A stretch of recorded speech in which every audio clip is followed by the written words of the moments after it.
Remember the old days? The pies your mother used to make? You'd go into the kitchen, there's Mom breaking eggs, beating them. There'd be rich country cream and sugar and fresh fruit and real vanilla beans and butter. Remember all that? Well, you can forget it.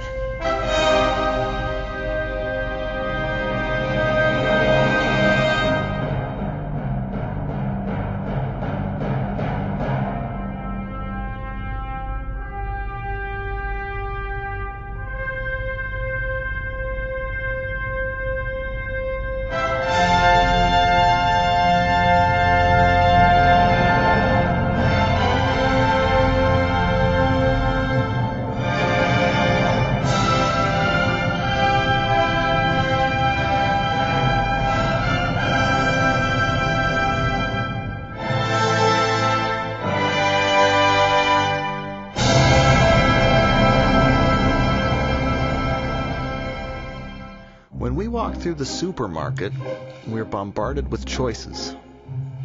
Fresh or frozen. Low fat or lots of fat. Cool Ranch or nacho cheese. With so much variety, we assume that some of it's healthy, some of it's junk, and at least we have a choice. But do we? Is picking the best from a pile of flavorless tomatoes really a choice?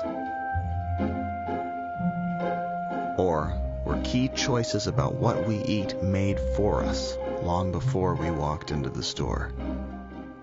The industrial food system is not doing what a food system needs to do, which is not just produce lots of food, but to keep a population healthy.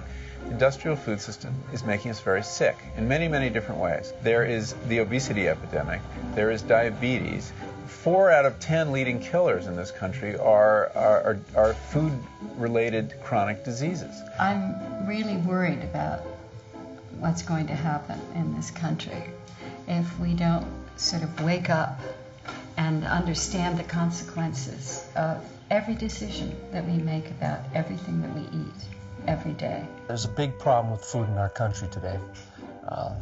Large commodity producers and large agribusinesses have hijacked and taken over the farm subsidy programs, and it's resulting in production of food types that aren't healthy for us Americans.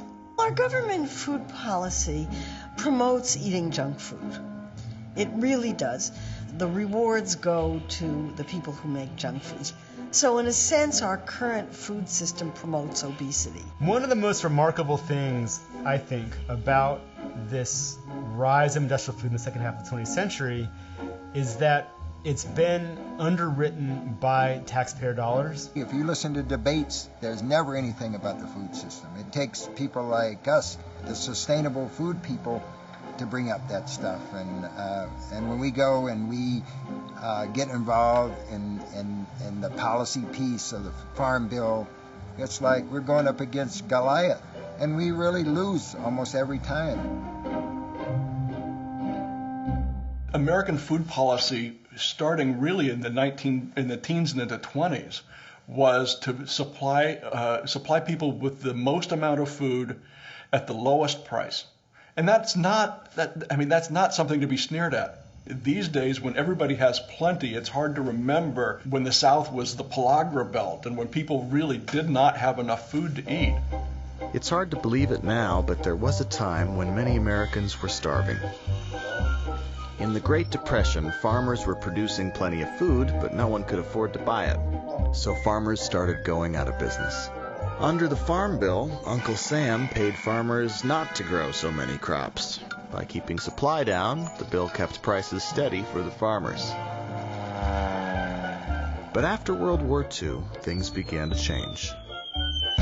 New farming chemicals led to bigger harvests, and new petroleum-fueled machines were created to keep up with the surge.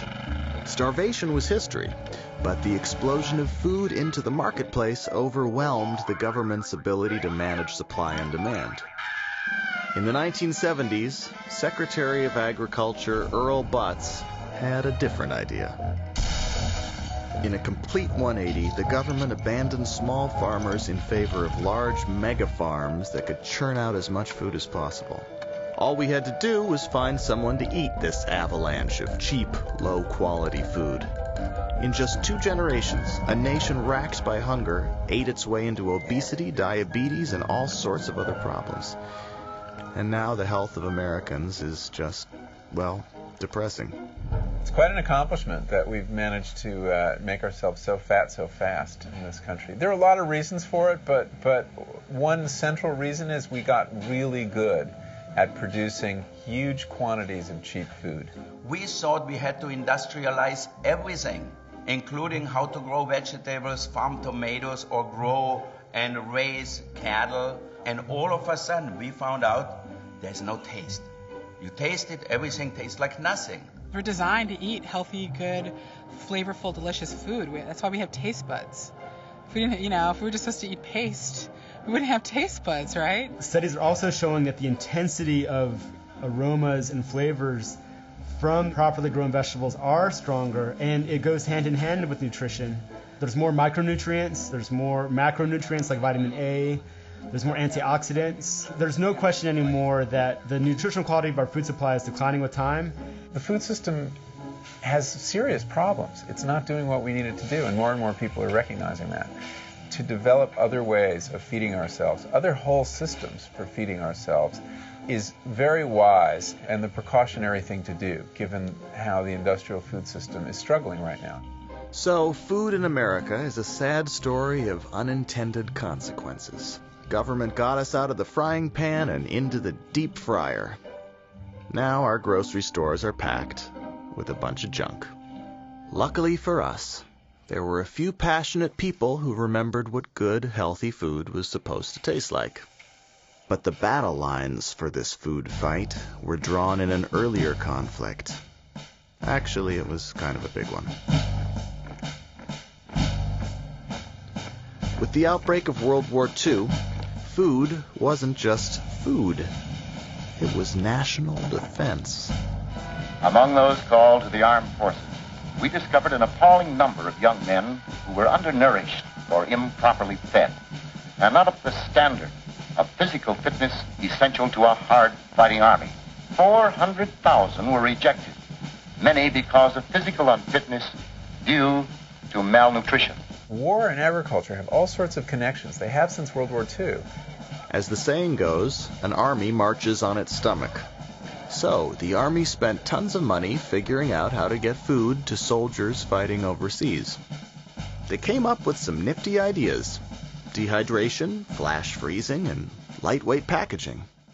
Portability was the top priority. Taste? Not so much. This necessity to get calories to soldiers to keep them fighting in the field turns into this ability to market processed food to average working people. Enter the K-ration, grandfather to the modern TV dinner. These war foods are also bulwarks against famine and catastrophe.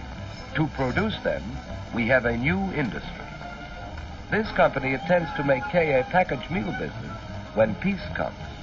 Thanks to the war, we also learned how to make bigger and better bombs, and it turned out the same chemistry could be used to make bigger and better fertilizers.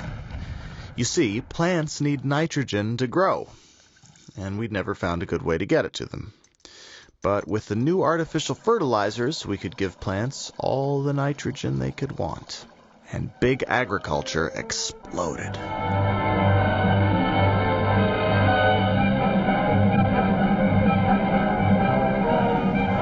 There was one other giant industry feeding the agriculture boom. As it has in the past, America's oil industry will continue to supply power for the farmer to accomplish a job that's now worldwide in scope. The industrialization of food in America wouldn't have been possible without the big oil companies.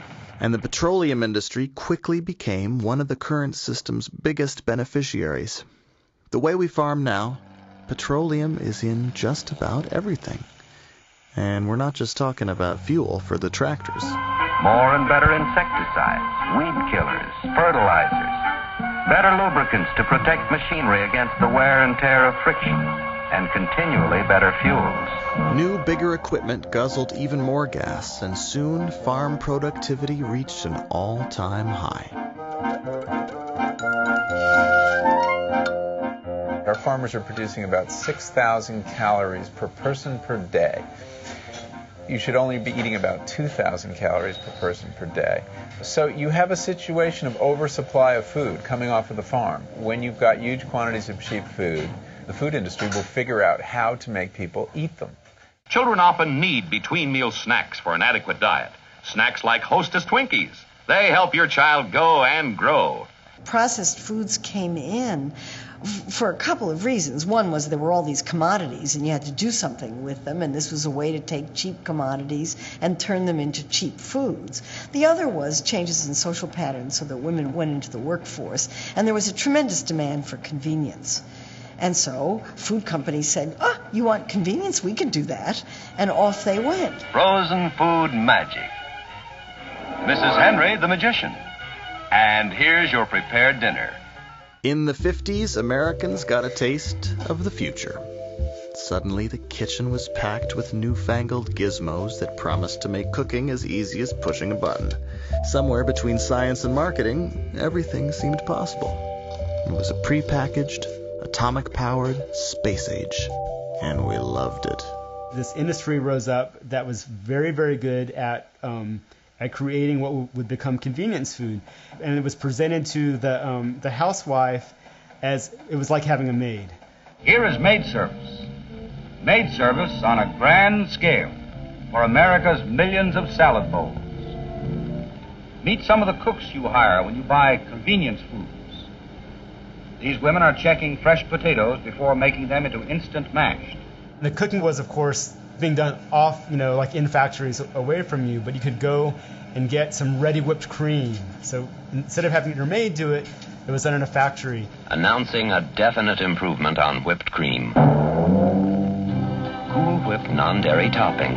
A lot of the emphasis was on convenience, making things easy to prepare. And what got sacrificed in many cases was taste, flavor. Stop! You don't have to peel onions or mess with garlic. Taste Tap push-button foods are here. Push-button flavor was the greatest idea since sliced bread. So what if it tasted nothing like the real thing? We were told that cooking was drudgery. We didn't want to do that. We want to get fast food that's all prepared over there. But in fact, for me, it's so incredibly relaxing. It's like you're opening up all of your senses. Your nose, your eyes, your ears, your hands. You're just in this food. In American culture in the second half of the 20th century, a lot of the simple pleasures of life were getting sort of traded away for convenience. Americans didn't know what peas tasted like, or corn tasted like, or chicken tasted like, or eggs tasted like, because they'd had all these things that had sat around in a warehouse or been frozen and thawed and so on and so forth. Things came out of the freezer, they were in a convenient package, they were coming in portions, and it looked like food, and it had many aspects of food, but it didn't really have very much flavor. Nothing had a singing taste. Nothing made you feel as if you were part of the carrot, or the carrot was part of you. Today's parade of improved crops is sometimes taken for granted. Plant research has bred into them special qualities for fresh use, freezing, and canning. There's a great big difference between the green beans that we ate yesterday compared to the green beans that we ate in the 1900s. Fruits and vegetables are often completely processed, canned, labeled, and crated, ready to ship within a few hours after they have been picked in the fields. The quality of our food is measured by how it'll ship rather than how it tastes. Food on the move, crisscrossing the country. In that traveling, they lose their taste. The chemicals that are used on them result in a product that just doesn't taste as good as the old-fashioned one. The tomato is a prime example. It's been selected for storage and for keeping rather than for flavor and the qualities the consumer really wants in a tomato. They have to be picked green and packed and held in freezers and refrigerators and shipped long distances. And so they don't have that those quality sugars that only come at maturity. And the nature of the sugars change as a fruit ripens, and it's those sugars that really are very important in bringing the quality of a fruit to us. Supermarkets need their thing to look the same way completely, have everything the same size, the same color. This one is like eating cotton. You know, it has no flavor at all. Why eat it and why pay your money? Why spend your hard-earned money on something which has no flavor? Industrial agriculture had essentially ruined the quality of most American produce. This was the era of those 3 little pink tomatoes in the cellophane container in the little plastic box. I'd forgotten about tomatoes. I'd forgotten about, when I was 2 years old, eating my way down a row of peas. I'd forgotten what food tasted like. I'd forgotten utterly. It was like I had a really bad cold during the 1950s. Taking a nation that thought Twinkies were good for you and reminding them what real food tasted like wasn't going to be easy. In fact, it would take a revolution. The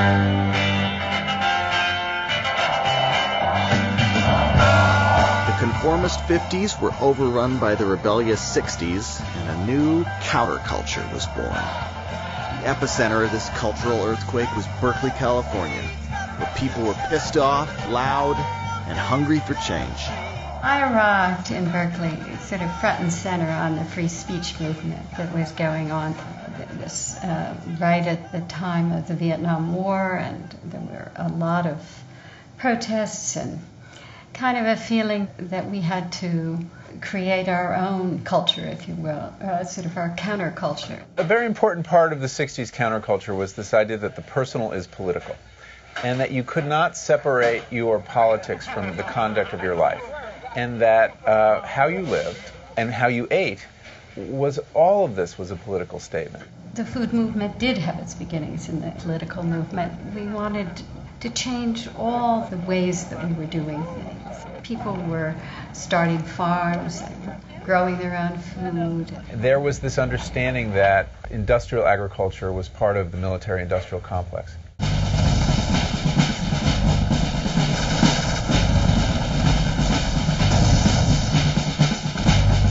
There were direct intersections in the 60s between corporations that were profiting from the war in Vietnam and corporations that were profiting from the industrialization of farming and the poisoning of America's farm fields. The war machine was very much implicated in agriculture in America.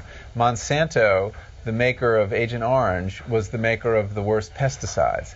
Dow Chemical was a major producer of agrochemicals and also was a major producer of war chemicals, stuff like napalm, etc. The same company was actually poisoning our farm fields and poisoning peasants in Vietnam. There was this real sense that in fighting the Vietnam War, you were fighting a set of companies that were very implicated in that. I was definitely part of that kind of thinking, which led ultimately to my opening the restaurant. I think Alice thought there was something missing from the revolution here in Berkeley, and that was adequate attention to the sensual component, to the pleasures of everyday life, and specifically food. Most of the people in the free speech movement were classic 60s radicals. They didn't care what they wore, they didn't care what they looked like, they cared nothing for aesthetic values, they certainly didn't care what they ate. They ate chips and beer all night. It always offended me the way people were eating out of paper bags on the table and bottles of Coke and all the rest. And here we were talking about big corporations, and they're buying from them. Alice began catering the revolution, essentially. She was feeding people who were holed up on campus, closing down buildings. She just began to develop the idea that maybe she'd like to have a restaurant, that maybe there could be a restaurant that would embody all these values that she had become so deeply committed to. Alice wanted to combine her love of food with her passion for politics. Little did she know, by opening Chez Panisse, Alice Waters would be firing the first shot in a culinary revolution. I wanted it to be a political place. I wanted it to be a place where people brainstormed ideas and diverse groups of people gathered in conversation with good food. She always believed that dining together around good food is progressive in itself and would lead to talking about the real problems in our personal lives as well as in the society we needed to change. The subversive aspect is to introduce people to new things that they like. not to beat them over the head with rhetoric. That has never converted anyone to anything. Chez Panisse leads with pleasure. It's about pleasure first. Everything else follows. The sort of revolutionary idea that pleasure is important, that pleasure is under attack from the process of industrialization, ended up resonating a lot with people. The restaurant was this great experiment, and it pulled in people, educated them. It was a continual astonishment and a source of enormous pleasure. Chez Panisse was a place for people to come and share their views and share their lives and become part of something bigger than just a restaurant. Chez Panisse was a popular place to enjoy a great meal and some enlightened conversation, but it wasn't about to change the world. At least not yet. It was still missing one crucial ingredient: an out-of-work architect whose hobby happened to be gourmet cooking. I think what really turned the corner for Chez Panisse in a lot of ways, and for Northern California, was when Jeremiah Tower showed up to work there. Jeremiah Tower came to the restaurant early on, and I was a very insecure cook, and he was a very strong sense of, I think that's how to say this diplomatically. Imperiousness. Great confidence. Trying to be a little diplomatic but not be too diplomatic. Energy. Condescension. I was very insecure in my cooking, and he wasn't. He was very pretentious, elegant, swashbuckling. Let me think. Okay. He just had these beautiful ideas and was ready to accomplish them in all the detail. Jeremiah came in with that sense of, there's no other way to put it, flamboyance. Of this is going to be spectacular. You're not going to believe this. You're not going to believe what we're going to do here. He came with this immense fund of knowledge of classical French cooking. Somehow my brain was wired so that I could read a 200-year-old recipe and taste the food. So that helped me later on. I knew what the flavors had to be, and once you know that, you can actually find your way there.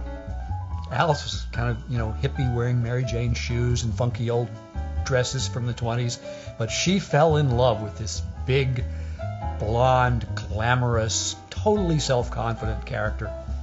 Jeremiah was a marvelous cook, and he completely transformed the restaurant. Jeremiah produced these spectacular multi-course meals with different sauces and unheard of ingredients and recipes that literally had never been seen before in the United States. This is at a time, of course, when chefs weren't glamorous. They were just workmen, technicians. He was an artiste. Jeremiah and Alice were fearless in their culinary risk-taking. They created menus that celebrated their love of both food and culture. Themed menus with a literary twist. A tribute to Alice B. Toklas, for example, or a Gertrude Stein dinner. Who knows what goes into a 4-course evening of Salvador Dali, but no doubt, dessert was surreal. Most of the time it was excellent. Every now and then it was inedible. There was an episode with eel that did not work at all. In 1976, Jeremiah's experimentation culminated in a groundbreaking meal he called the California Regional Dinner. The politically aware diners of Berkeley ate it up. They were amazed to learn that exotic ingredients didn't have to come all the way from Europe. They could be found right in their own backyards. That dinner was quite famous. I impressed myself with that, I must say.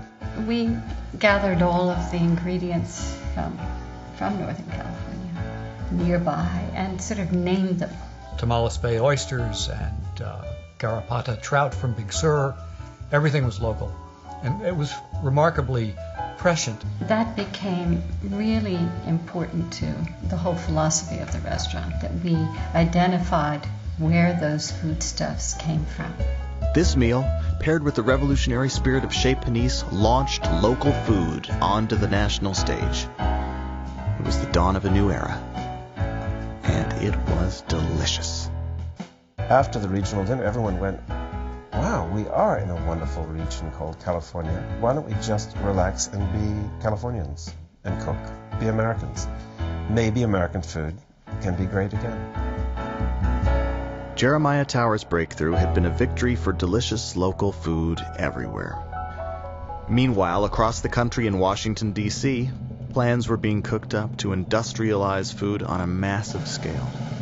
The budding local food movement was in danger of being inadvertently stomped out by, of all things, the U.S. Department of Agriculture.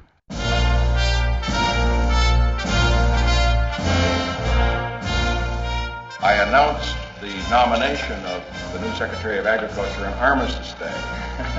She's been wondering what became of the truce.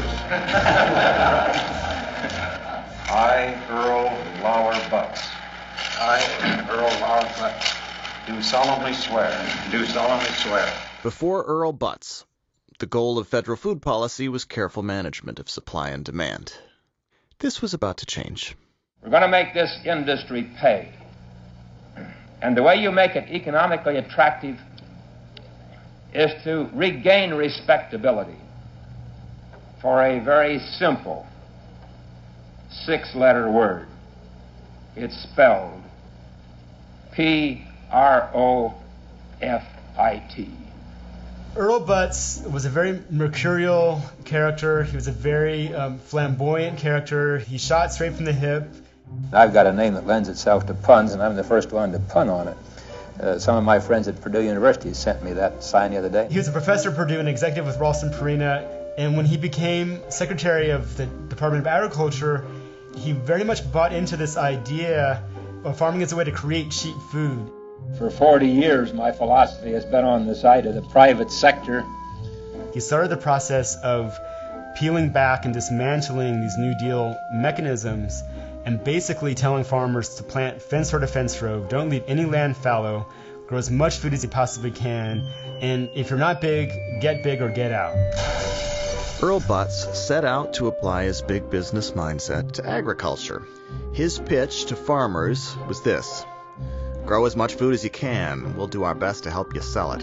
Anything you can't sell to Americans, we'll slough off on the Russians. Don't you worry about your pocketbook. If prices fall, we've got your back. Instead of supporting farmers for not growing food, farmers were encouraged to grow more food, and they did so with enormous efficiency. It sounds like a great idea. Capitalism at work. Everybody wins. Right? The real beneficiary of the subsidy system is not farmers, because they were struggling in this industry where they are the low-cost producer. The real beneficiary were the buyers of the grain, the buyers of the corn and the wheat and the soy, that could buy the product at a very cheap price and then process it into something and sell it at a higher price. We're talking about companies like Archer Daniels Midland. We're talking about Cargill, which process the corn and soy into all these products that end up on the supermarket shelf. Cheese? No, not real cheese. A delicious imitation of cheese. It has less than 20% of the milk fat of cheese. The rest has been replaced by golden corn oil. What the Farm Bill does is to subsidize commodity ingredients. Commodity ingredients get turned into very highly profitable processed foods. High fructose corn sweeteners to replace imported sugar in soft drinks and countless other foods. Nutritionally complete food blends for feeding hungry people throughout the world. Corn gets turned into corn sweeteners. Soybeans get turned into soy oil, which turn up in a lot of cheap food products.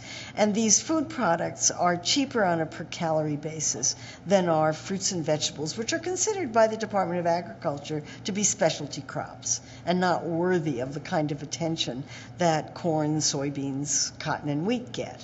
So in a sense, our current food system promotes obesity. Pioneering new foods to meet today's and tomorrow's nutritional challenges.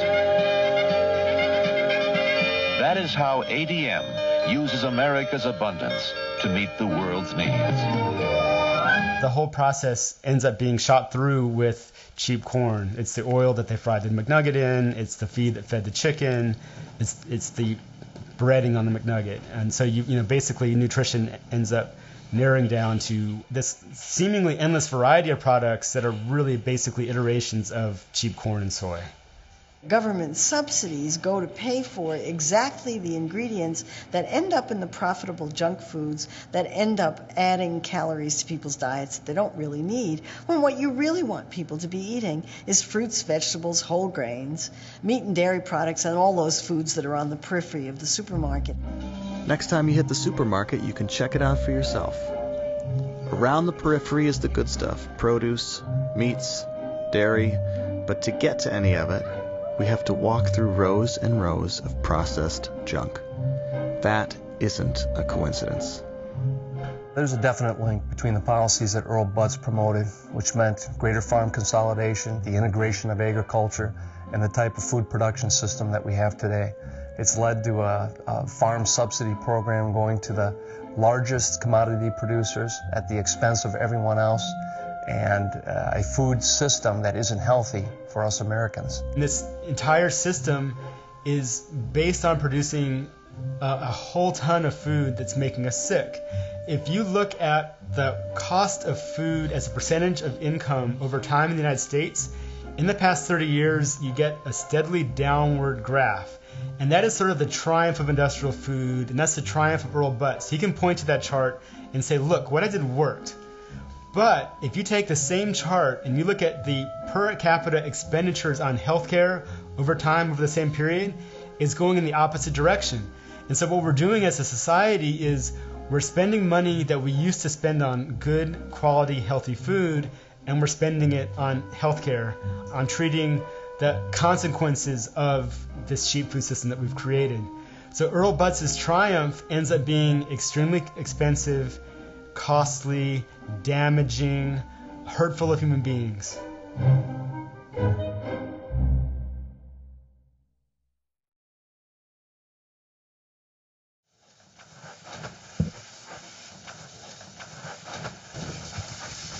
This is common old-fashioned genetics. That's what we always use. This is Danvers 126 carrot, which has been around for 100 years. A standard old carrot, very fine grained, very firm. Is that carrot organic, or is it just happy to see me? Bob Kennard has been growing incredible crops for years, but in 1975, a farmer like him had no way to distribute them. I started in farming at a peak of the industrialized, ship it in from every place, don't grow it locally, kind of agricultural foundation. And the only thing locally was grown was the local family garden, and I wanted to grow a big local family garden so I could feed many of my neighbors. And yet there wasn't a means to be able to do this. In a market flooded with commodity crops, would anyone still care about a few good vegetables? When I opened the restaurant, I wasn't looking for the organic local farmer or rancher. I was simply looking for taste. And in the process of looking for taste, I found those people. What Chez Panisse stands for today, the seasonality, the simplicity, the total focus on ingredients, the focus on pure food without pesticides, herbicides, or other pollutants anywhere, or moral pollutants for that matter, in its history. That was all to come from Alice. She just simply said, I'm not going to settle for ingredients that don't taste good. Who would ever have guessed that the taste of vegetables would turn out to be the start of a revolution? She wasn't a missionary for organic agriculture. She was a missionary for really high-quality produce. And as it turns out, the way you get high-quality produce is growing it organically.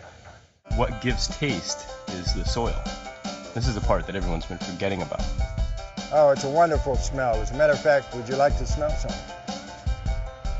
When you pick up a handful of soil in an organic farm, you're picking up essentially a living organism.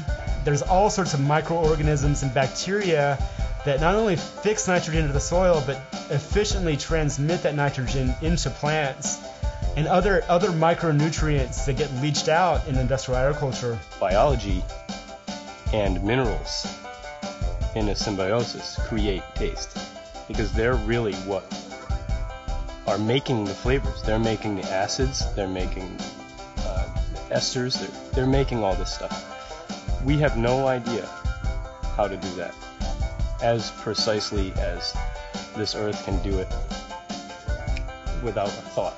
A plant that's well grown has its complete nutritional integrity, so it gets to form and function all of its metabolic systems. And as it becomes physically complete and internally devoid of hunger, you get refinement in textures and aromas and geometries and flavors. What's important here is not how the fertilizers don't do things, but how the biology really does. So when the biology's gone, all you're left with is this sort of soluble liquid that it's like an IV for the plant. Once your life is done, you're stuck on an IV for the last remaining potential till you can be cut down and eaten. It's the vegetable world.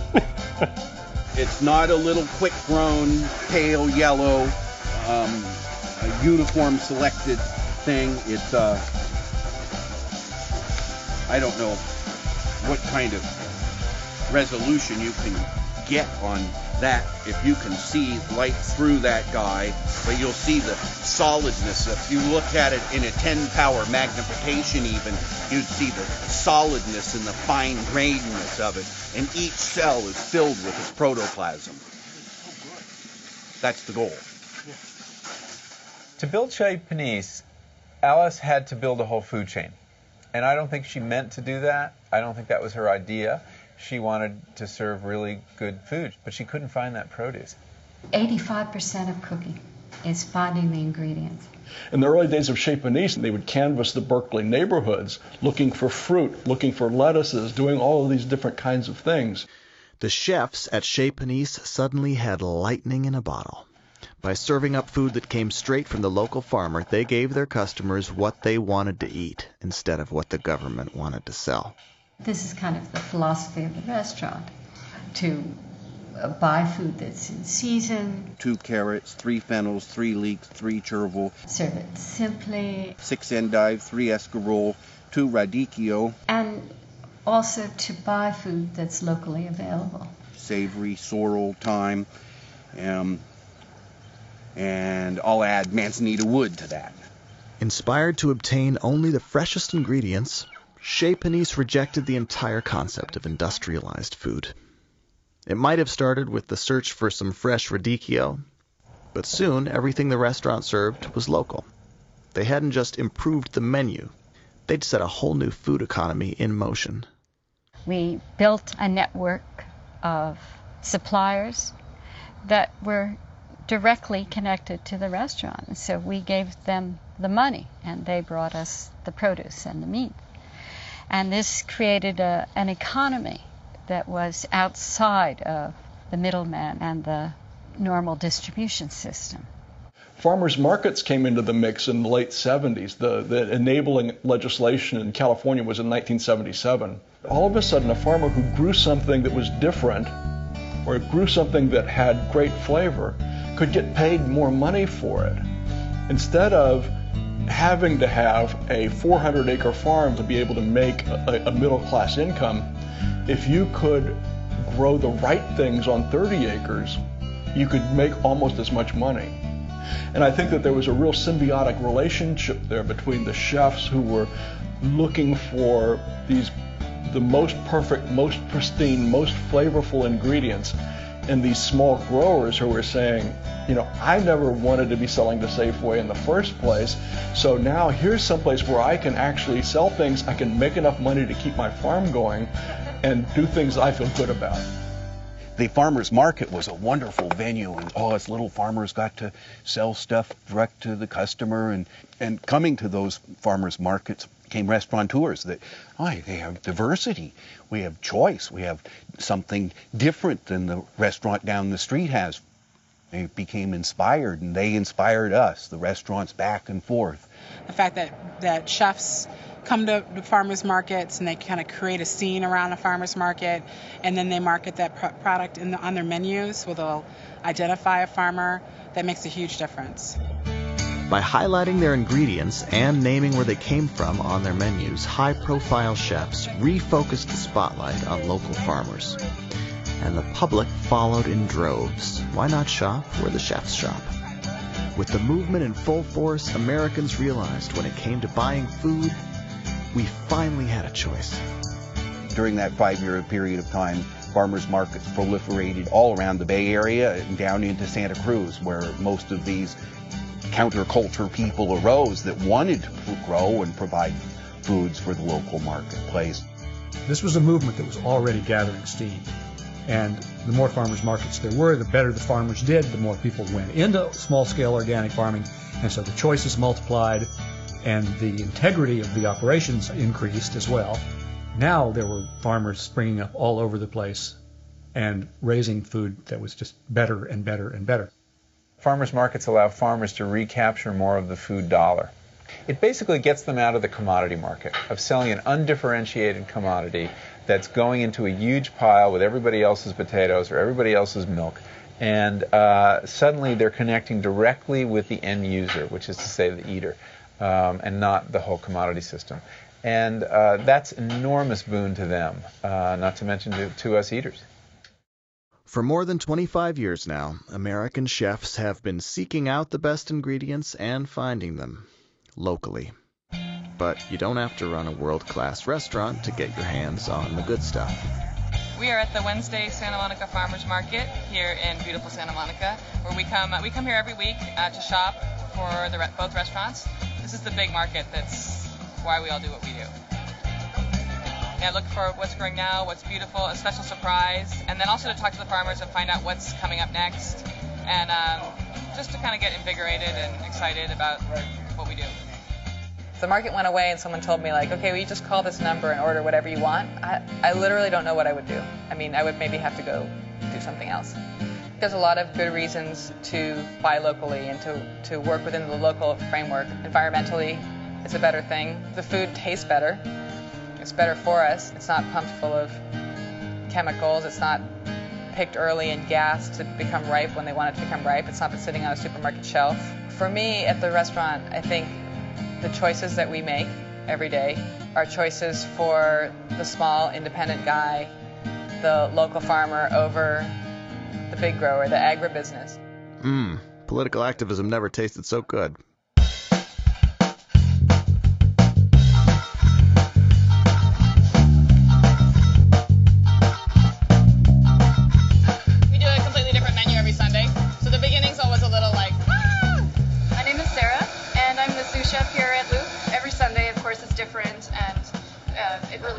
What's in the markets and what the weather's like. This is the Bloomsdale spinach that Suzanne tried at the farmer's market from Alex Weiser. It's an heirloom spinach. It doesn't have as much tannin as other varieties. It's a really sweet spinach. So I'm doing this warm spinach salad with the chicken saltimbocca. Saltimbocca is a classic Italian dish. It means jump in the mouth because it's so delicious. It just jumps in your mouth. And we're going to garnish that with the pomegranate salsa. We get our pomegranates from Peter Shaner, who grows pomegranates and the most amazing citrus in Southern California. And Suzanne's been working with him for a long time. He actually delivers all of our Wednesday market orders. We love Peter Shaner. So it'll be pomegranate seeds with diced shallot, pomegranate molasses, lemon juice, olive oil, parsley, spooned over the top.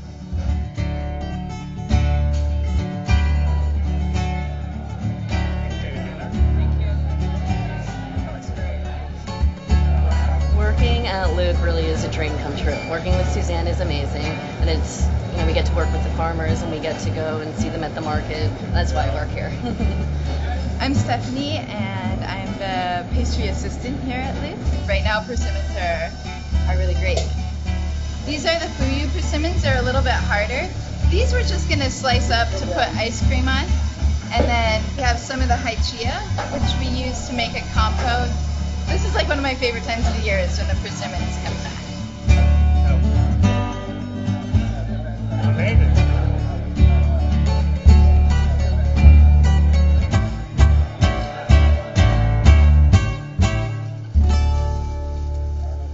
Nationally, I feel like California cuisine has sort of moved east. Definitely when I eat out in New York, I feel it much more now than I did 5 years ago or 10 years ago.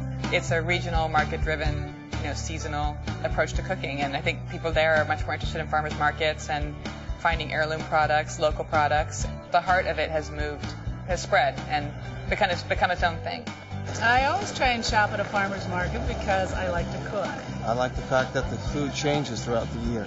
If I want one beautiful bell pepper, I can buy one. I don't have to buy a package or, I think it's, yes, say good morning. I can definitely tell when I am eating healthy and eating this sort of produce. Well, I really want to buy everything that's local. I don't want to use any unnecessary fossil fuels if I don't have to, and it also tastes better. Often we bring our dogs. It's a lot of fun. So the food's definitely healthier for my daughter, and I like it myself. It tastes better. I'm big on the eggplant right now. I don't know why. Sometimes we even take little things and plant them at home, too. It's just one other part of New York. Honey, why don't you shop? I shop here because everything is fresh, straight from the garden. It's real, natural. The Northeast has some terrific food. I just was at the farmers market this morning and brought some great organic strawberries, TriStar strawberries. Yeah, where are the strawberries? You sold them all, and I don't have any for today. Is that what you're saying? Yes. Call him. Who is that? John George. Hey, John George. Hollywood. Can you come here 1 second? I just want to grab them one strawberry. Hold on. TriStar is a real small, fragile. It's a non-commercial variety. This berry found a home in New York City with the French chefs and the little old ladies that come up to me and they'll be like, "This is how a strawberry is supposed to taste." I just love when they tell me that, You can support local agriculture and your immediate locality, even in the middle of the winter. It takes a little more planning, it takes a tiny bit more sacrifice, but not a lot. I think this whole thing is spreading all over the country. We were just in Vermont. We were shopping. We went to all the local markets in Vermont. I'm from the Midwest originally, and I live in Jackson Hole, Wyoming. I'm from Kansas City, and we go every Saturday morning to our local farmers market. It seems that each week almost there's more farmers here and more people, for one thing. I mean, I think people are really starting to pick up on the fact that it's important to pay attention to where your food comes from and what's in it. 25 years ago, it was this tiny little snowball. Today is like a big steamrolling avalanche moving forward. It's not stopping, it's continuing to move and bigger and better. Farmers markets are starting to take root across the country, but it's not so easy for some people to reach them. Wolfgang Puck might be up to his ears in arugula, but what if you live in a low-income area of an inner city, or in a region that's buried in snow half the year? Some people can't even track down a Dole banana, let alone a local farmer. Thankfully, a handful of political activists are stepping up to fill in the gaps.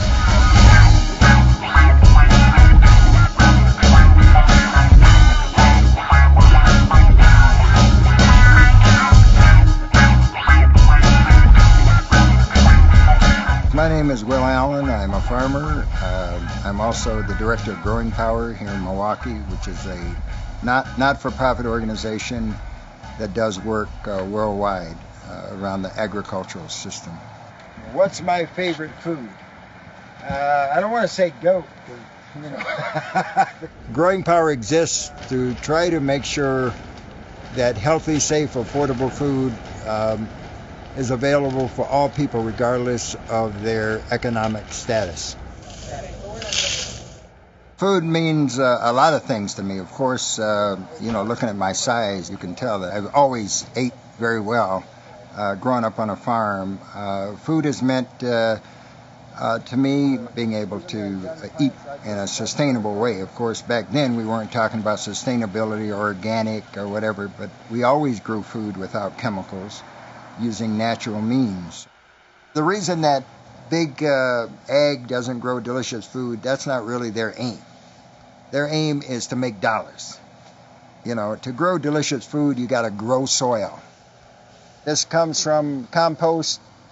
This also comes from the food waste from the corporate food system that comes from California. And it's stuff that they didn't sell, pallets of apples and tomatoes and that sort of thing. He says he's giving us nothing because... Let me just hold on. I'm going to show you something. I know Jim. I've known him for 30 years. Hey, Jim. Nice looking greens. Here's Will. This Will. Hey, listen, we want to get your waste. I understand we didn't pick it up a couple of times. We'll start rolling Monday. That's how it's done. It's done. It's done. It's done. It's done.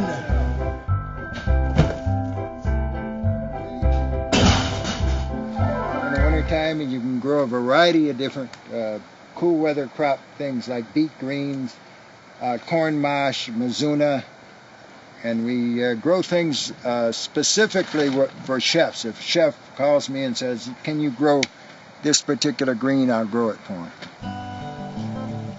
I think we've missed a couple generations from where we've got totally disconnected from passing on the art of growing food in the backyard.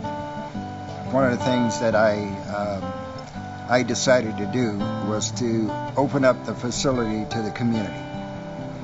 It was an opportunity for me to introduce them to what does a tomato really taste like, and what does a cucumber taste like, and what does basil taste like, or salad mix. I eat these in salad. There you go. Or on a sandwich. Oh yeah. I believe that the local, seasonal kind of, 100-mile diet, all that kind of stuff is very elite. Yeah, it's a little elitist. We have kids that have never tasted, a fresh tomato, and that's who we're trying to work with. We're not trying to get them to only eat something within a certain amount of miles. People like Will Allen and his daughter Erica are doing what the government isn't, making sure everybody has a choice. You don't have any bananas, do you? Yes, we do, sir. But a word. Right behind you. Well, they're supposed to be right where I can reach them. Everyone deserves to have their basic human rights covered, and one of them is food, and people don't have equal access to food.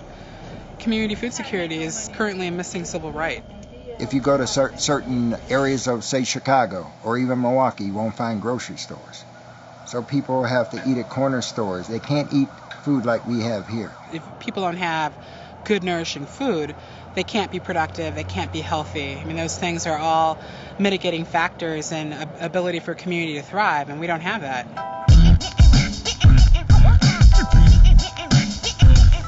My dad would always say to me, "Someday you'll thank me because you'll know how to grow food, and there'll be other people who don't know how to grow food." And it's, it's pretty prophetic, because that is the state of affairs, that we have generations now that not only don't know how to grow food, they don't even know what all the food tastes like. They don't know how to prepare it. Some of those basic things that you need as a human being to sustain yourself. This garden is the Cabrini Green Community Garden Partnership. I think most people in America know about Cabrini Green. It's one of the first housing developments that was put in. Many generations now have grown up in what was once designed just to be temporary housing. It's predominantly African American, very, very low income, very disenfranchised. This garden is approximately 1/4 of an acre of surface growing space, but it's probably like more of an acre because of the compression of how we grow produce. I would say we could probably easily feed 200 people a week. And this garden, I think, exemplifies how food production can be beautiful, can be educational, and can also be very profitable. People have to take control of their food system. People have to grow in their backyard. Get rid of the lawn. Really, this is about, addressing power and privilege, and doing so through food. What we're doing is Civil Rights Part 2. It's part of Dr. Martin Luther King's dream of beloved communities, and part of that is having fresh, safe, healthy food. So we're doing it.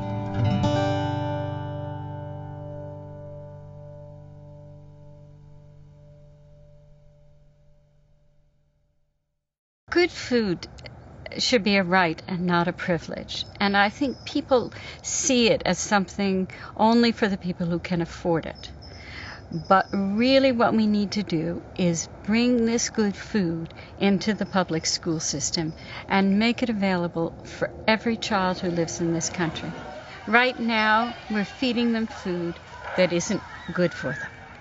School lunch is making our kids sick. The CDC has said that of the children born in the year 2000, 1 out of every 3 Caucasians and 1 out of every 2 African Americans and Hispanics will have diabetes in their lifetime, and further, most before they graduate high school. The result's going to be these same kids born in the year 2000 are going to be the first generation in our country's history to die at a younger age than their parents. So food is making our kids sick, and school has to take the lead. Schools absolutely have to take the lead to turn this around.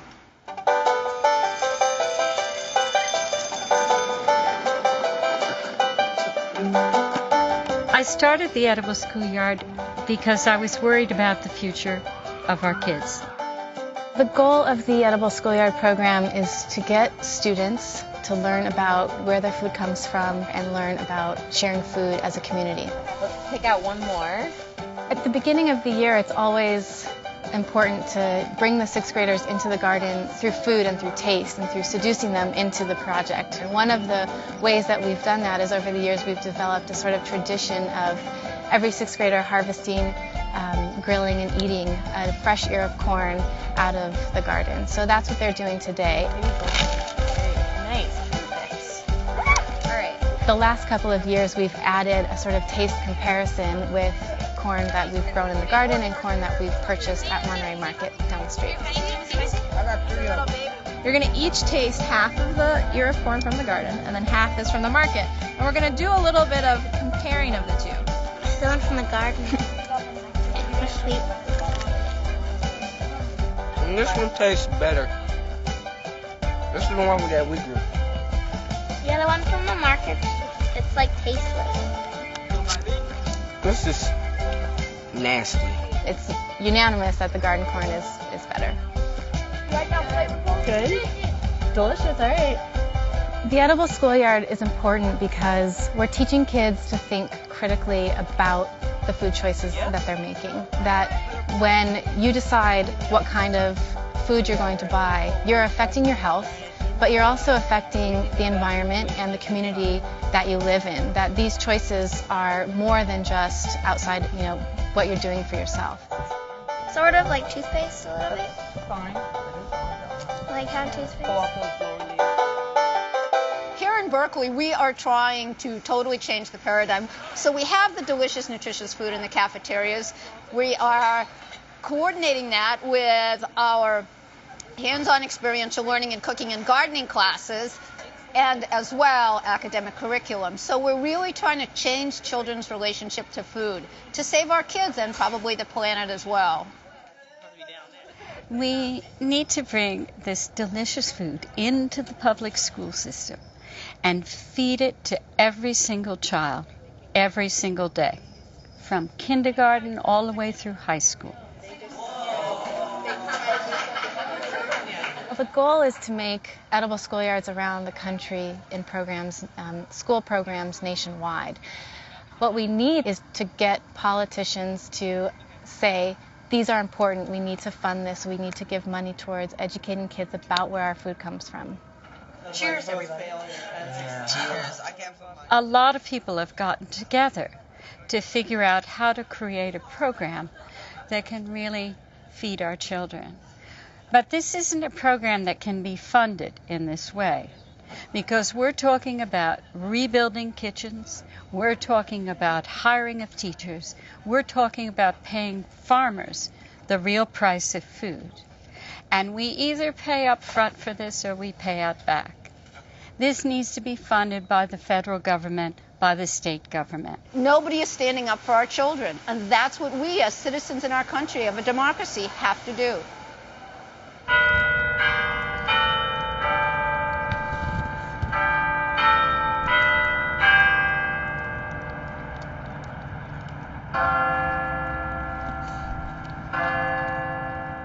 I'm Representative Ron Kind. I represent the 3rd Congressional District of Western Wisconsin. I ran for Congress because I hope to make a difference in people's lives. And I decided to take a leadership role with the Farm Bill because of the implications it has for all of us throughout the country. For too long, farm policy has resulted in billions of dollars of subsidies going to a few but very large and very wealthy entities who then gobble up family farms around them, drive up land values, and make it virtually impossible for new beginning farmers to enter the business. Today, 70% of the agriculture subsidies are going to the largest and wealthiest 10% of the producers. And yet those who are producing specialty crops, for instance, the fruit and vegetables, the things we need to be consuming more of in order to battle the obesity epidemic, childhood obesity, they get nothing in the way of subsidies at all. And yet they're the majority of agriculture production here in the United States. And, the Kind-Flake Amendment was really a statement about the future of food policy and where we're going to go with this Farm Bill. Clearly, if we did the Farm Bill right this year, It could be the healthy food bill of the 21st century. What we propose in our amendment would be significant new investments in other priority areas. We have a $1.2 billion increase for specialty crops and a healthy food program to combat the obesity epidemic which is ravaging our nation. We also had provisions in there that encouraged local production, that allowed a transition program for farmers to get into organic production, the establishment of farmer markets and food to cafeteria programs for our schools. This is what happens when people aren't on the Agriculture Committee and get involved in this very complex area. I'm Congressman Colin Peterson. I'm chairman of the House Agriculture Committee. The goal of the Farm Bill is to make sure that we have the most efficient, low-cost production agriculture that we can have. I've heard that the goal is to maintain a low-cost food system for the American consumer. But I think the typical consumer realizes that our farmers need to make a decent living too. There's a lot of forces out there trying to get us to change what we're doing, and we are changing. But you can't just pull the rug out from under what we've been doing for the last 100 years. The argument's always, well, wait 5 years from now. You know, this is too much too soon. And I've been here for a while. I've been through a couple of Farm Bill debates. Those 5 years never do arrive at your doorstep. But you also have some very powerful and entrenched special interests whose job it is to protect the status quo. The farm state politicians that have taken over the major Senate and House committees, they're on the payroll of the large farming interests in their states. And so you get this situation where we have now where there's a lot of public outcry about the Farm Bill. And people are hungry for reform, they're hungry for information about how the Farm Bill works. But at the same time, these voices are completely marginalized in Washington. When you go up against the very powerful lobby, but also agriculture committees that are the true beneficiaries of these farm subsidies, it's very difficult then to convince enough colleagues that reform can happen today rather than waiting 5 years from now. Madam Speaker, I rise today in opposition to the Kind Amendment and in opposition to any amendment trying to destroy the Farm Bill. I just want people to know what this bill actually does, and it does not do what some people have been saying. I rise in opposition to my good friend from Wisconsin's piece of legislation. It's well-meaning, but I believe it does not address the needs of my district. What do we want for our future? Vast corporate-style ag production or family farmers? Now, the Kind Amendment may be kind to someone, but it's not to American farm families. I thank the gentleman from Minnesota. I can't say enough good things about the wonderful work he's done as chairman of this committee.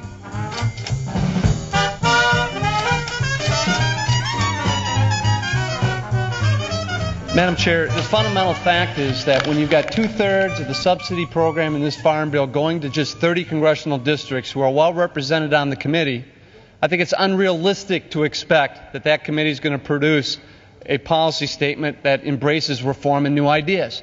I should know. I used to serve on the committee. My district takes a hit under this reform bill. But sometimes it takes a group of well-intentioned individuals to move the cause of reform forward, and that's what we're trying to do tonight. Members will record their vote by electronic device. This is a 15-minute vote.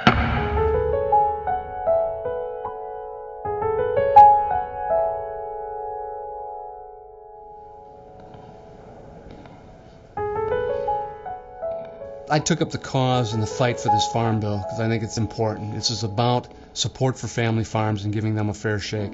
But it's also a fight over the course of future agriculture. How are we going to manage the lands? What type of food products are we going to produce? It's a fight worth having because there's a lot at stake and riding on the outcome of it. But it's a fight that can't be waged alone. It can only be won through the help and the interest of the country as a whole and the American people.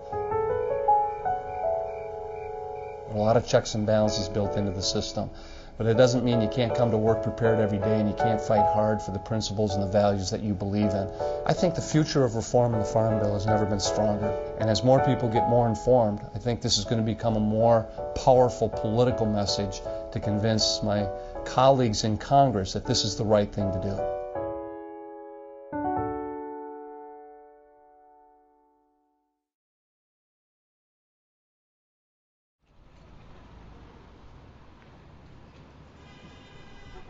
It's striking how, of all those different 60s strands, sexual liberation, environmentalism, civil rights, that food is one of the more vital ones today. I don't think the others have gone away. I think they've been folded into everyday life. And you could argue food was just a little later to achieve that kind of prominence. The locally grown food movement is about several things. It's about getting better food and fresher food and not having thousands of miles of transportation involved. But it's also about community.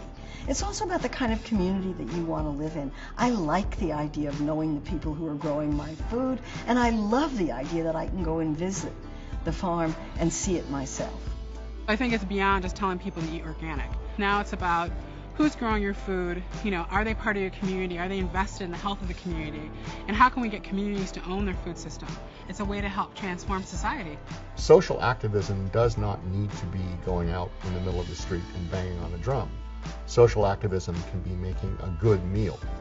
Organic agriculture was built with absolutely no help from the government, no help from any institutions. It was really consumers and farmers working together, making that bridge themselves. What we've come to now is a recognition of responsibility. That's a delicious future. Good food touches everyone. It's our common language. Everyone eats on this planet. And if we all ate with pleasure and intention, we could really change the world. You can make a difference in this world about food by being more demanding.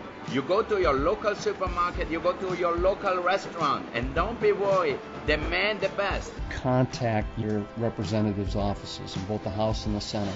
Tell a friend.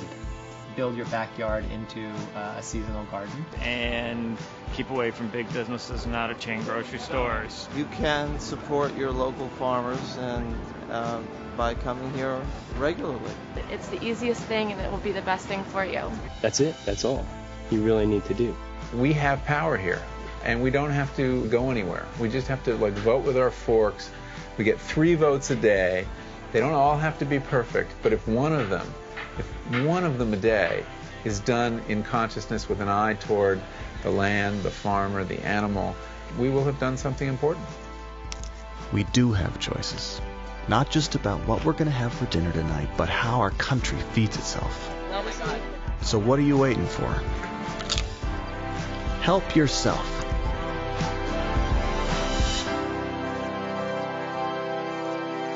All right, so give us one really good piece of dirt from your... can you do something in 30 seconds? Give me some dirt. A piece of dirt in 30 seconds? From the book. Oh, shoot. Give it to me in 10 seconds. I got to go. Quick. Like the time Craig Claiborne put his hand down the back of my pants? Something whoa! Like that. Whoa! Well, there you have it. There you have it.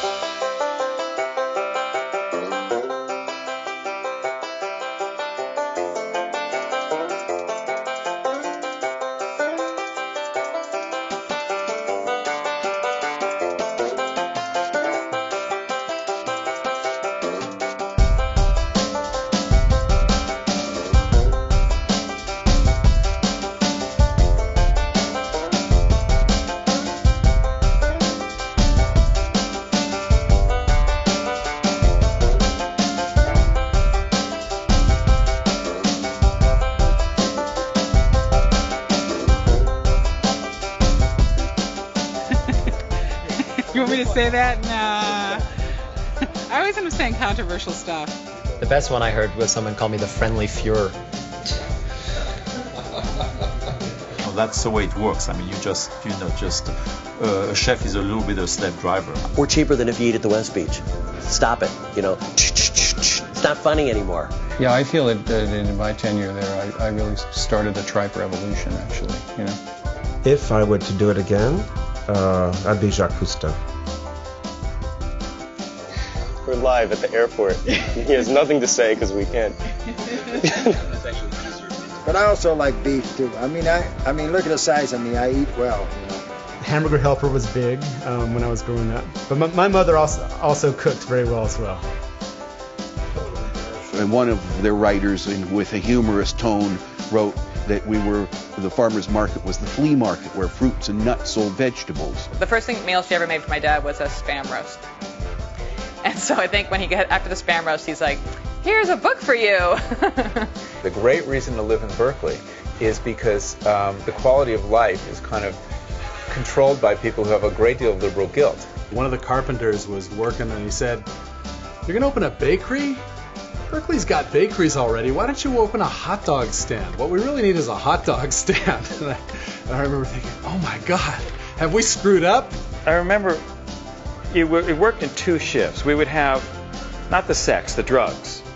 You know, when things got really going strong, then they start hitting the tank of nitrous oxide. I don't know, wild free-for-all, biggest party of all time. You can go out and get sex for $5 and 5 minutes later it's over. Making love, you take your time. Yeah, see? She agrees already, she said yeah. I talk like that, I can't help it. I think Steny Hoyer said it best this morning. When the president submitted his budget request to Congress earlier this year, we just didn't know he did it on tablets instead of paper. That ties it all together. Now I just have to say it like Meryl Streep.